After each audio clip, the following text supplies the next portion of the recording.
மத்திய இணையமைச்சர் நிர்மலா சீதாராமன் சென்னை கமலாலயத்தில் செய்தியாளர்களை சந்தித்து வருகிறார். அதன் நேரலையை தற்போது பார்ப்போம்.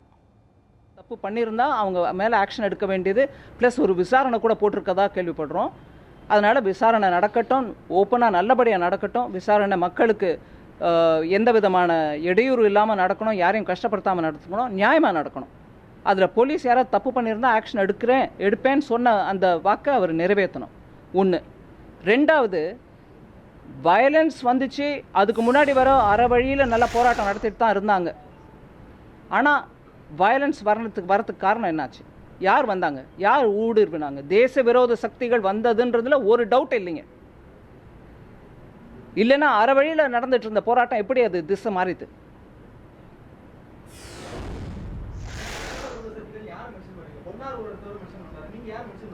தேச விரோத சக்தினா நாட்டு கொடியை எரிக்கிறவன் தேச விரோதம் இல்லைங்களா?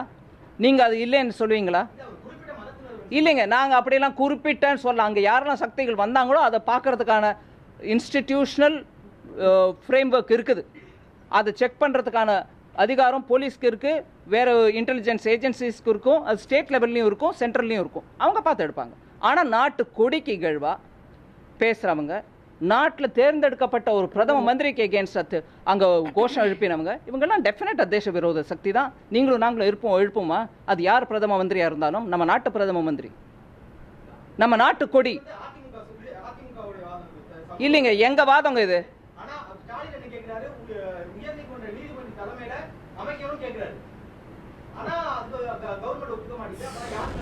இல்லைங்க, நான் தவறு யார் மேலே, அதாவது ஒருத்தர் கேட்டது உடனே நிறைவேறலைன்னா தப்பு யார் மேலே அப்படின்னு சொல்லக்கூடாது. யாரோ ஒருத்தர் கேட்டார், உடனே அதை பதில் கொடுக்கலன்னா தப்பு அப்படின்னு நான் சொல்லலை. நாங்கள் கேட்கறது நியாயமான விசாரணை நடக்கணும், தேச விரோத சக்திகளை கண்டுபிடிக்கணும், கொடியை எரிச்சவங்களை. பாரத பிரதமர், அது இன்னைக்கு மோடி, இதுக்கு முன்னாடி எத்தனையோ பேர் இருந்தாங்க, அந்த பொசிஷனுக்கு ரெஸ்பெக்ட் கொடுக்காம தப்பு பண்ணவங்களுக்கு டெஃபினட்டாக ஐடென்டிஃபை பண்ணணும். அதுதான் நாங்கள் சொல்கிறோம்.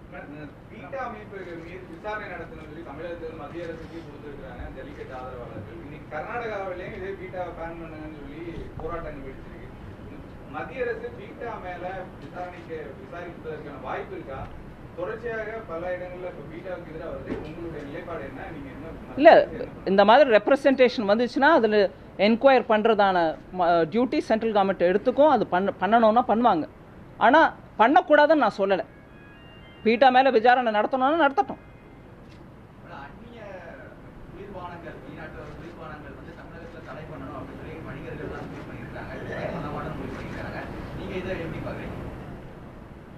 இது ஹெல்த் விஷயத்தில் இதை பற்றி நிறைய சர்ச்சை நடந்திருக்குங்க. இந்த மாதிரி ஆர்டிஃபிஷியல் ஸ்வீட் அண்ட் ட்ரிங்க்ஸு நம்ம பிள்ளைங்களுக்கு நல்லது இல்லைன்றது, அதுக்கு மேலே நிறைய சர்ச்சை டிஸ்கஷன் நடந்திருக்கு. இதே விஷயத்தில் ஒரு கிராமத்தில், கேரளாவில் நினைக்கிறேன், பிளாச்சிமடா கிராமத்தில் கிரவுண்ட் வாட்டரை கம்ப்ளீட்டாக உறிஞ்சிடுறாங்க, இது நல்லதில்லை, எங்களுக்கு குடி தண்ணி கிடைக்க மாட்டேங்குது, இந்த கிரவுண்ட் வாட்டரை உறிஞ்சிடுறாங்கன்னு சொல்லிட்டு அதுலேயும் ஒரு அஜிடேஷன் நடந்தது. இப்படி நிறைய போராட்டங்கள் இந்த குளிர்பானங்கள் மேலே நடந்துட்டு தான் இருக்குது. ஹெல்த் ரீதியாக இது மேலே நிறைய கொஸ்டின்ஸ் இருக்குது. போராட்டம் நடத்துகிறவங்க சுயமாக அவங்களா இண்டிபெண்ட்டாக எடுத்த டிசிஷனு. அதனால் கவர்மெண்ட் தரப்புலேருந்து இதுக்கு நான் ஆட் பண்ணுறதுக்கான ஒன்றும் விசேஷமாக நான் சொல்கிறதுக்கு இல்லை.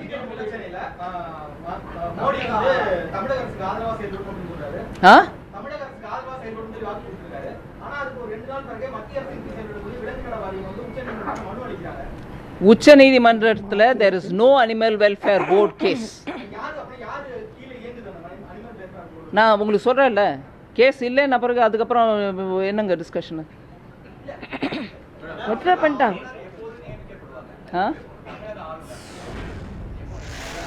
அது நான் அனௌன்ஸ் பண்ணுறதுக்கான பவர் எனக்கு இல்லைங்க.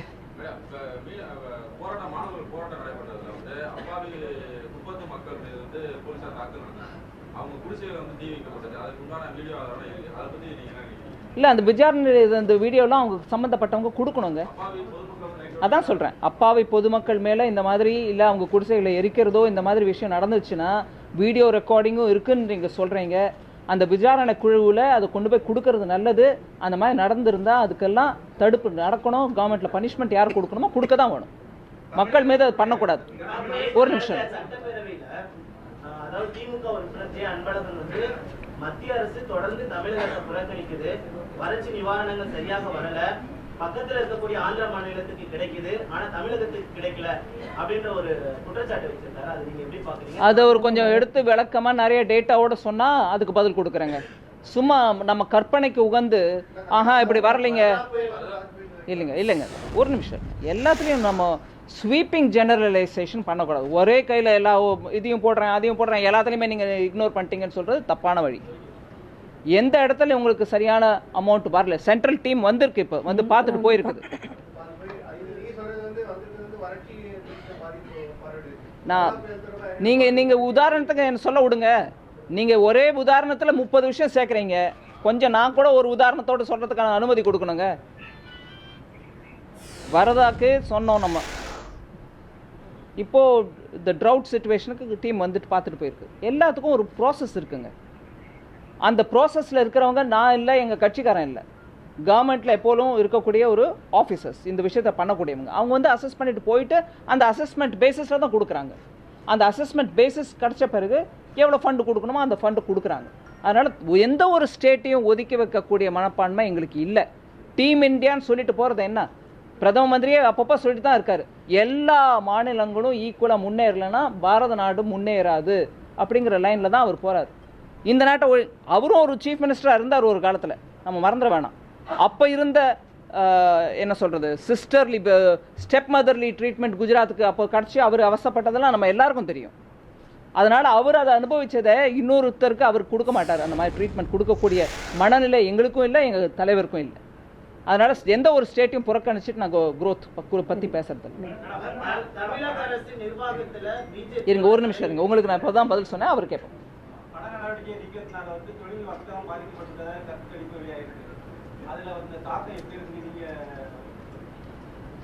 இல்லைங்க, நான் வந்து தாக்கம் இல்லைன்னு சொல்லலை. ஆனால் அது ஒரு குவார்ட்டருக்கு தான் அந்த தாக்கம் இருக்கும். அதாவது நீங்கள் 1 இயரை நீங்கள் ஸ்ப்ளிட் பண்ணிங்கன்னா இன்ட்டு 4 குவார்ட்டர்ஸ், நவம்பர் டிசம்பர் மாதத்தில் அதனால் ஏதேனா ஒரு இம்பேக்ட் இருந்திருக்கலாம். ஆனால் அது மொத்தமாக அந்த முழு வருஷத்தில் அதன் இம்பேக்ட் இருக்கும். அதனால் வருஷத்தில் இந்த ஹோல் இயர் ஜிடிபி எஃபெக்ட் ஆகும்னு சொல்கிறது கரெக்ட் இல்லை. அண்ட் இப்போவே நம்ம கன்க்ளூட் பண்ணவும் முடியாது. It is too early. இந்த குவார்ட்டரில் என்ன இம்பேக்ட் நடந்தது அப்படிங்கிறத அசஸ் பண்ணாமல் நம்ம முழு வருஷத்தில் என்ன வரப்போகுதுன்னு சொல்ல முடியாது. அதனால் வெயிட் பண்ணி பார்ப்போம். நீங்கள் ஒருத்தர் தான் அங்கே கேட்டுக்கிட்டே இருக்கீங்க, நீங்கள் நிறைய பேர் இருக்காங்க. நான் வரேன், ஒரு நிமிஷம் இருங்க, வரேன். நீங்கள் நல்லா பக்குவமாக அந்த கேள்வியை ஏற்படுத்திக்கங்க, வரேன்.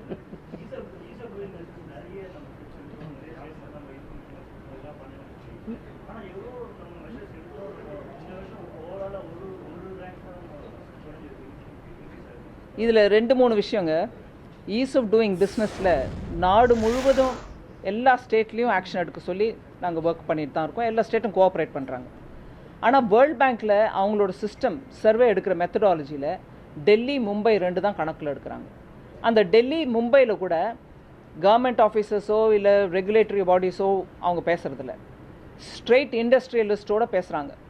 அவங்க வரைக்கும் நம்ம எடுத்த ரிஃபார்மு இன்னும் வரலைன்னு வச்சுக்கோங்க. அதாவது ட்ரிக்கிள் டவுன் எஃபெக்ட்ஸ் இருக்கும். டெல்லியில் நீங்கள் எடுக்கிறீங்க, அதுக்கப்புறம் மும்பைக்கு போகுது, மும்பைலேருந்து கீழே வருது, சென்னைக்கு வருது, சென்னையிலேருந்து அதுக்கப்புறம் திருப்பூர், கோயம்புத்தூர், திருநெல்வேலின்னு போகுது.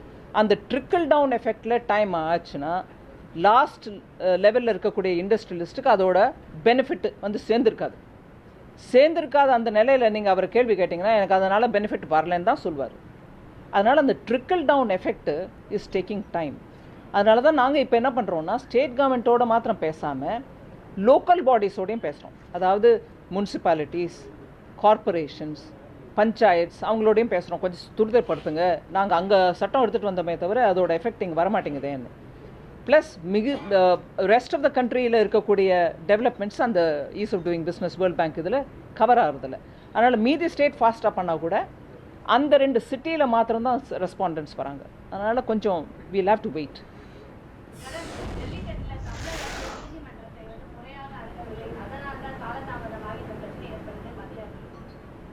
மத்திய அரசு சொல்லுதா? இல்லைங்க ஒரு நிமிஷம். நீங்கள் கேள்வி யாரோ ஃபீல் ஆகிறாங்கன்னு கேட்குறீங்களா இல்லை மத்திய அரசு சொல்லுது?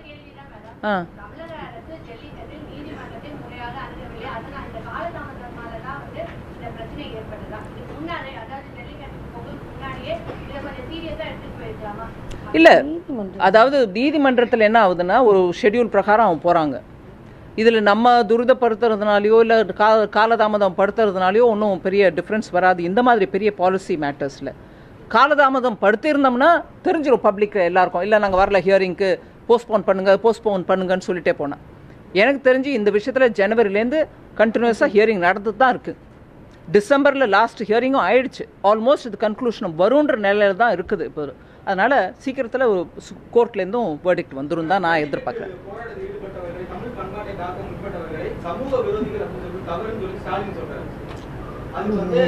எல்லாரையும் சொல்லல.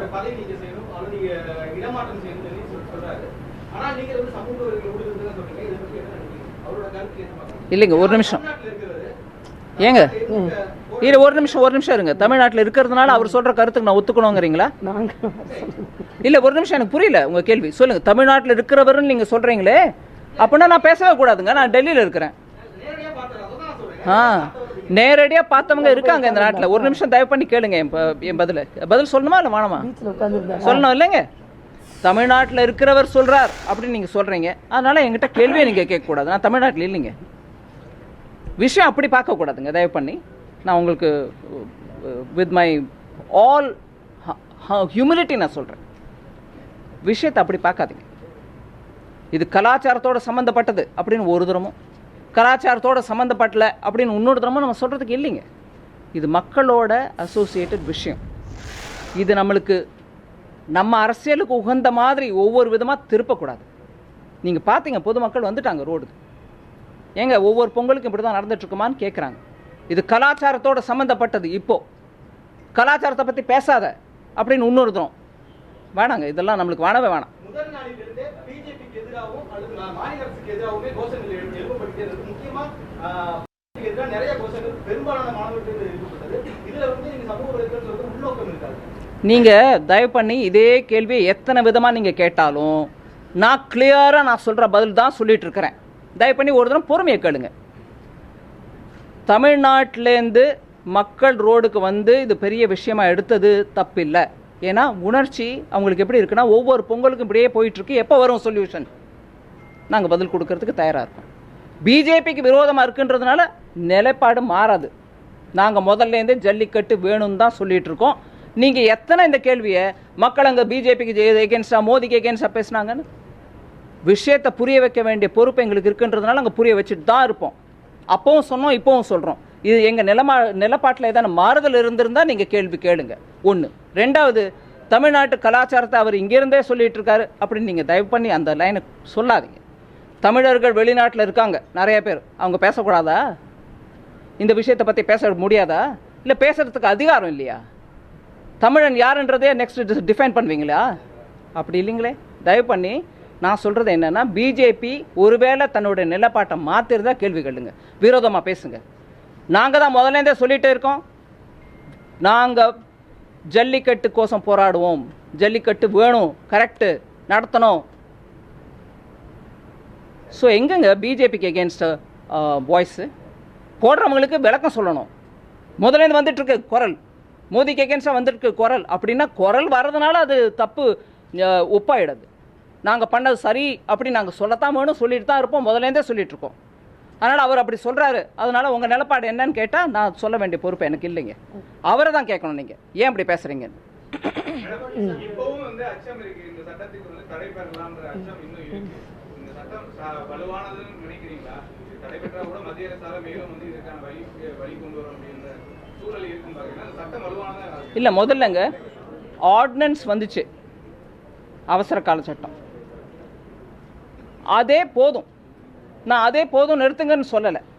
அதுவும் சட்டம்தான், அது வந்துச்சு இல்லைங்க. அது அது போராது. எங்களுக்கு பெர்மனன்ட் சொல்யூஷன் கொடுங்க. நீங்கள் பெர்மனன்ட் சொல்யூஷன் கொடுக்கறதுக்கு தான் சட்டம் இங்கே தமிழக லெஜிஸ்லேட்டிவ் அசம்பிளியில் பாஸ் பண்ணிட்டாங்க. இதையும் எதிர்த்து போராடுவாங்களே யாராவது அப்படின்னா, கோர்ட்டுக்கு போகிறவங்க போக முடியும். ஆனால் அப்போவும் ஸ்டேட் கவர்மெண்ட்டாக இருந்தாலும் சென்ட்ரல் கவர்மெண்ட்டாக இருந்தாலும் இந்த விஷயத்தில் ஒரே நிலை எடுத்து சப்போர்ட் பண்ணி ஜல்லிக்கட்டுக்கு விரோதமாக எந்த விதமானது நடக்கக்கூடாதுன்றது தான் எங்களோட கோரிக்கை. நாங்கள் அதுக்கு உடன்பட்டு இருப்போம்.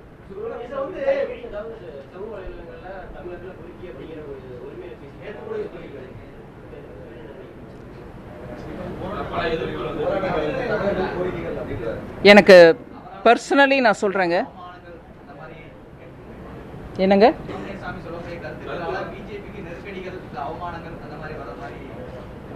நான் உடனே ஒன்று சொல்றேங்க. பர்சனல், நீங்க பர்சனலை பத்தி கேட்கறதுனால சொல்றேன். அந்த மாதிரி வார்த்தைகள் உபயோகிக்கப்படுறது சரியில்லை. ஆனால் திருப்பி பார்ட்டிலேருந்தும் சொல்லிட்டு இருக்காங்க, அவர் தனிநபர் கருத்து, நாங்கள் ஒன்றும் எங்களோட பார்ட்டியோட ஒப்பீனியன் இல்லைன்றதே நாங்கள் சொல்லிட்டு தான் இருக்கோம். ஆனால் ஒரு நிமிஷங்க முடிச்சுடுறேன். நான் பர்சனலி அட் மை லெவல் டெஃபினட்டாக அந்த மாதிரி லாங்குவேஜ் சப்போர்ட் பண்ண மாட்டேன்.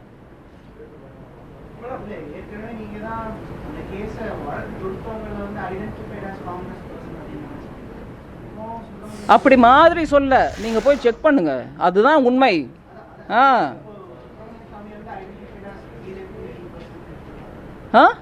அவர் ஜல்லிக்கட்டு ஆக்சுவலா நீங்க அந்த கேள்வி கேட்குறீங்கன்றதுனால சொல்றேன்.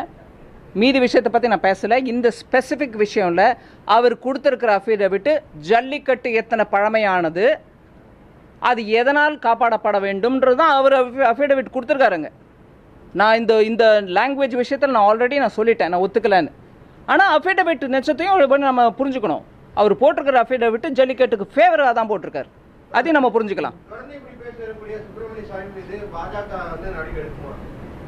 அதுக்கு பதில் சொல்றதுக்கான அதிகாரம் எனக்கு இல்லைங்க.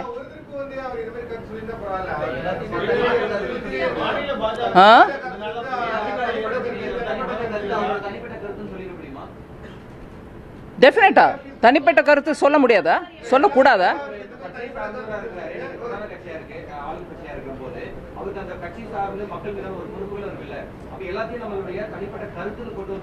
இல்ல எல்லாத்தையும் கொண்டு இல்லைங்களே. இந்த விஷயத்தை தான் கிளியரா சொல்றோமே நாங்க. எங்க பொசிஷன் அது இல்லைன்னு சொல்றோம் இல்லைங்களா. நாங்க அது சொல்லாம மழுப்பி இருந்தா கேள்வி கேளுங்க. இல்லைங்க இது எங்க பொசிஷன் இல்லைங்கன்னு சொல்லிடுறோம் இல்ல. எல்லாத்தையும் சொல்லி எங்க சொல்லக்கூடாதுன்ற விஷயத்துல இருக்குதோ அதுல கட்சி விலகி நின்று இதுக்கு இல்லைங்க எங்க பொசிஷன் சொல்லிடுறோமே. சொல்லாமலா இருக்கிறோம்.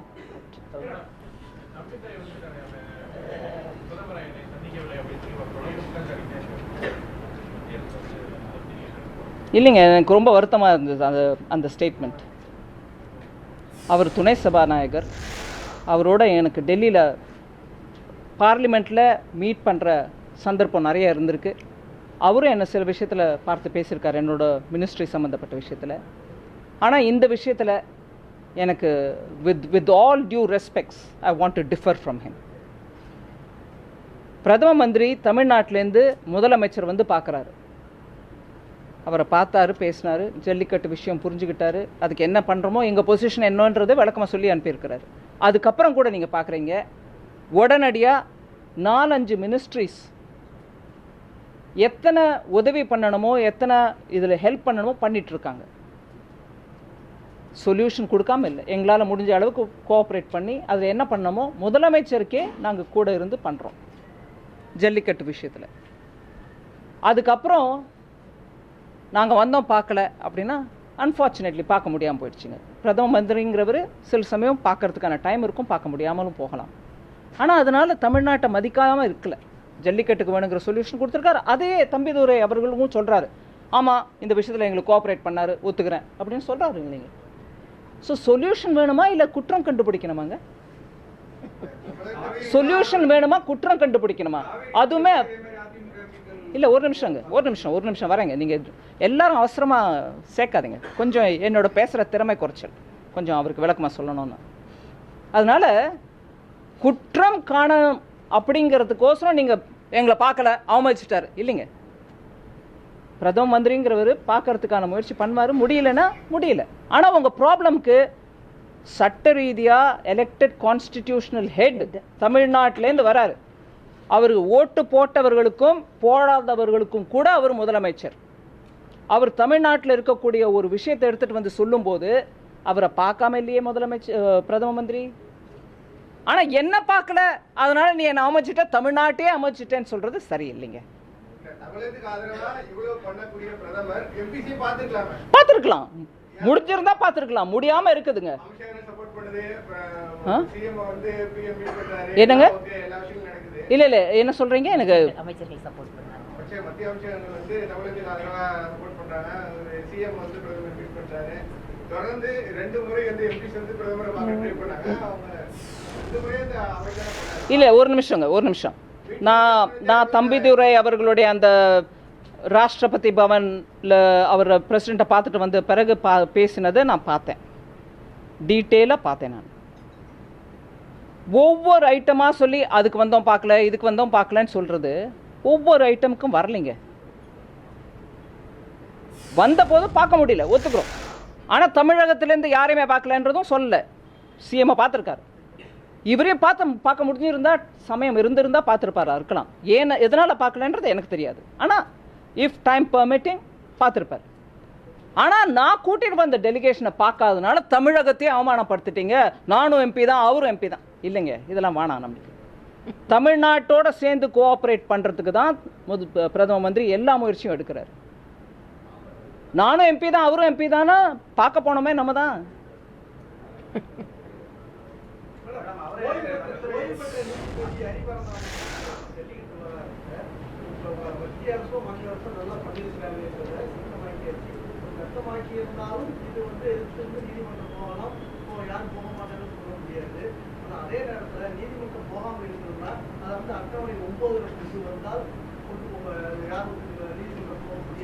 இல்லைங்க, ஒரு நிமிஷம். நீங்கள் அட்டவணை 9ன்னு சொல்லுங்கள், அட்டவணை 26ன்னு சொல்லுங்கள், 31ன்னு சொல்லுங்கள். கோர்ட்டுக்கு போனோன்னா, ஒரு சட்டத்துக்கு எகென்ஸ்டாக கோர்ட்டுக்கு போனோன்னா யாருக்கு வேணாலும் அதிகாரம் இருக்குங்க. இங்கே போட்டால் மாத்திரம் போக முடியாது, அங்கே போட்டால் போகலாம் அப்படின்றது ஒன்றும் இல்லைங்க. எந்த ஒரு சாப்டர் ஆஃப் த ஆக்டுக்கும் எகென்ஸ்ட் ஓய்வு பெற்ற நீதிபதி மதிப்பு கொடுத்து தான் நானும் சொல்கிறேன். ஒரு பாமர மக்களாக நம்ம நாட்டு கான்ஸ்டியூஷன் எதுக்குங்க பவர்ஃபுல்? நீ எந்த விஷயத்தில் வேணாலும் நீ போகலாம், போய் சுப்ரீம் கோர்ட்டை அணுகலாம், இது தப்பா ரைட்டான்னு கேட்கலாம் அப்படிங்கிற அதிகாரம் நம்மளுக்கு இருக்கிறதுனால தான் நம்ம ஜனநாயகம் நல்ல சக்தி வாய்ந்ததுன்னு நம்ம சொல்கிறோம். ஓய்வு பெற்ற நீதிபதி சொன்ன பாயிண்ட்டை நான் எடுத்துக்கிறேன். ஒருவேளை அங்கே போட்டால் கூட அதுக்கப்புறம் போனால் என்னங்க சொல்ல முடியும்? அதனால எல்லாத்துக்கும் தயாராக இருப்போம். அவர் சொல்கிற அபிப்பிராயத்தை நாங்கள் அட்வைஸ் எடுத்துக்கிறோங்க. But is it workable? பார்க்கலாம்.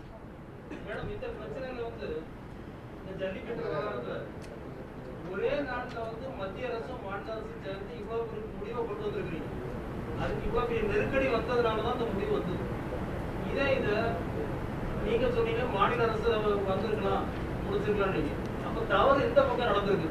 மத்திய அரசு மாநில அரசுக்கு நினைவூட்டலையா, இல்ல மாநில அரசு மத்திய அரசுக்கு நினைவூட்டலையா? தவறு நினைத்தது 2 அரசா இல்ல மாநில அரசு? இப்போ நம்ம வந்து இன்னைக்கு சொல்யூஷன் கிடச்சிருச்சு, ஜல்லிக்கட்டு நடத்திக்கலாம். ஆனா இப்போ என்ன வேணும் நம்மளுக்கு? யாரை குற்றம் கண்டுபிடிக்கணும்? தயவு பண்ணிங்க, ஜல்லிக்கட்டு விஷயத்தில் மக்களுக்கு ஆதரவாக நல்லபடியாக ஒரு டெவலப்மெண்ட் நடந்திருக்கு. எல்லாருக்கும் அது பெனிஃபிட் ஆகட்டும். அதனால் இதுலேருந்து நம்ம எல்லாரும் அவங்கவுங்க லெசன்ஸ் கற்றுக்கலாம், பாடம் கற்றுக்கொள்வோம். ஆனால் நான் பாடம் கொண்டு இருக்கும்போது நீ ஒன்னால தான் ஏன் வந்தது விவகாரம் அப்படின்னு சொல்லி திருப்பி இதை புரட்சி கலப்பணுமா? வேணாமே. கச்சிதமா, டெஃபினட்டா அந்த கேள்வியோட அந்த கேள்விக்கு நான் மாத்திரம் பதில் கொடுக்க கூடாதுங்க. நம்ம எல்லாரும் சேர்ந்து பதில் எடுத்துக்கணும். நம்ம எல்லாரும் சமயத்துக்கு அப்பப்போ போய் நம்மளோட எம்எல்ஏஸ், எம்பிஸ், கவர்மெண்ட் எல்லார்கிட்டையும் கேள்வி கேட்டு இருக்கணும். ஐயா அது வருது திருப்பி பொங்கல், நீங்க கொடுங்க சொல்யூஷன் அப்படின்னு கேட்குற மாதிரி. அவங்களும் சரி மக்களும் சரிங்க. இன்னைக்கு ரோடுக்கு வந்தது யாரு? மக்களே தானே. அப்படிங்களா? அதனால நான் ஒத்தி மாத்திரம் யோசிச்சா போதுங்கிறீங்களா? இல்லைங்க, நீங்க சொல்ற விஷயம் எனக்கு புரியுது, அவர் சொல்றதா எனக்கு புரியுது, அவர் சொல்ற விஷயத்தோட மெசேஜும் எனக்கு புரிஞ்சிருச்சு. நீங்க அது விளக்கம் கொடுத்ததுக்கும் ரொம்ப நன்றி. நம்ம எல்லாரும் கத்துக்கலாம் அதுல இருந்து.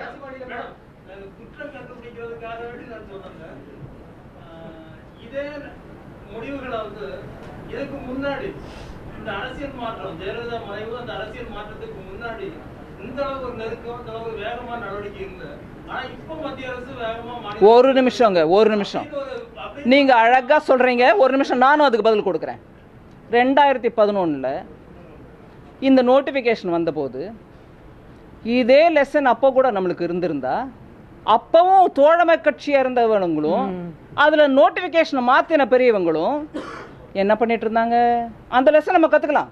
அதெல்லாம் பண்ணிட்டு அங்கே சட்டம் பாஸ் பண்ணமே தவிர இங்கே அனுமதிச்சிட்டோம் பண்ணுறதுக்குன்னு சொல்கிறாங்களே, அது நம்ம சொல்லக்கூடாது.